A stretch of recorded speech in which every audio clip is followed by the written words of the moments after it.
Well, with behavior-based interview questions, what employers are doing is they're looking at past behavior to get a predictor of future behavior. Let's say they ask, can you give me an example of a time where you took initiative to solve a problem? They want to hear a story about where you took initiative. And you need to organize that using the STAR technique, where you can talk about situation, task, action, and result. What I see a lot of students tend to do is they'll tell us a great story and forget the results. That's like watching a great movie and not seeing the ending of it. Well, the STAR technique helps organize their thoughts. Behavioral interviewing is telling a story. You're telling us a story, you're setting up the situation so we understand exactly what you're doing. You know, you set the frame, you set the picture for us in our minds. The task is, you know, what was the problem, what was the issue, set that piece up. And I want to know what you did, not my manager did this or we did this. I want to hear a lot of I. What did you specifically do? And the results, how did it end? It's like telling a joke and not giving the punchline if you don't add the results in there. When they get those behavioral questions, take it back to a specific example, explain what they did, set it up, give the details, and include a lot of names, dates, times, numbers, and places. The more details you can give, it really helps the employer understand the depth and breadth of what you accomplished.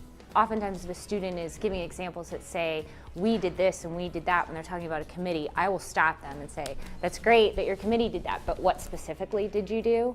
And what I find oftentimes that they didn't do anything. You really want to kind of go through your resume, go through even go through the last couple of months of emails that you've had from student organizations, from your work, from different classes, and really get into the detailed, 1 or 2 or 3 detailed stories that you can tell, that you can actually know exactly what happened, exactly what the concept was, who was in the meeting, what the real problems were, what the detailed actions were, and not only what you did, but some of the options that you considered or that group considered before making the final decision, and then details in terms of what the result was.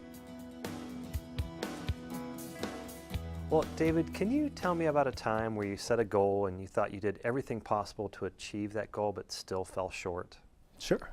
Actually, I had a similar experience to that during my internship during the summer of 2010 with UBS Investment Bank. I was working in their global healthcare group, and really one of the first type of tasks that we had was working with one of our major clients on a merger model. So we were doing a pitch for them and coming up with a hypothetical merger situation. And my task was to create the merger model and come up with the analysis so that we could show them our numbers so that it made sense. So one of my senior associates came to me and said, David, you know, this is your task. Go ahead with it. We're not going to help you out. Do your very best, and we'll come to you at the end of the day. So I literally spent the next, I would say, 12 hours of that day working at a computer on my merger model, which I thought, man, you know, I've spent 12 hours. This is going to be perfect. There's nothing wrong with this. And when I finally presented my model saying, you know, we've got accretion here, we're going to make money off of this deal, the client's going to love it, the very first thing they did once I printed it out was take a red pen and cross an X all the way through it.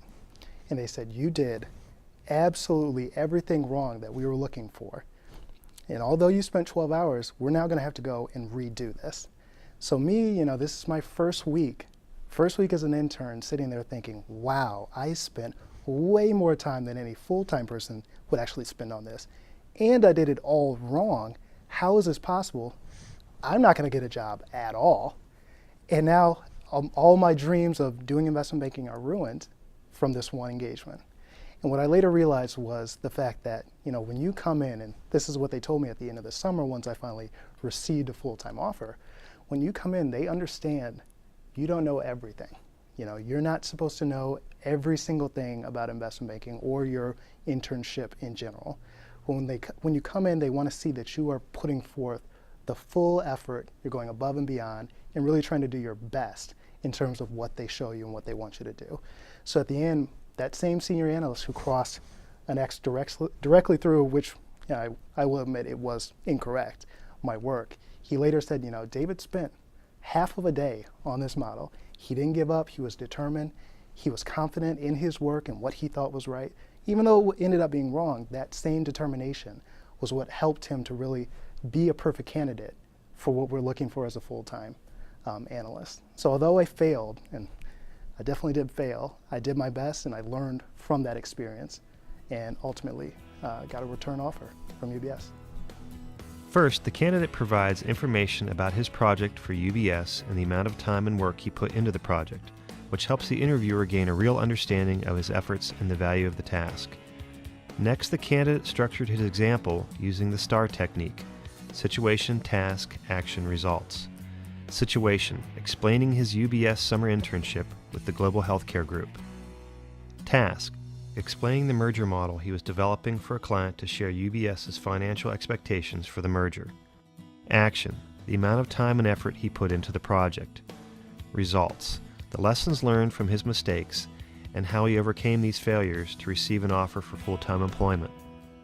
Third, the interview candidate's story was focused on a specific project and experience rather than a story about how he generally overcomes failure. Finally, the candidate's story was specifically about his experience and not a shared story about a team's accomplishments.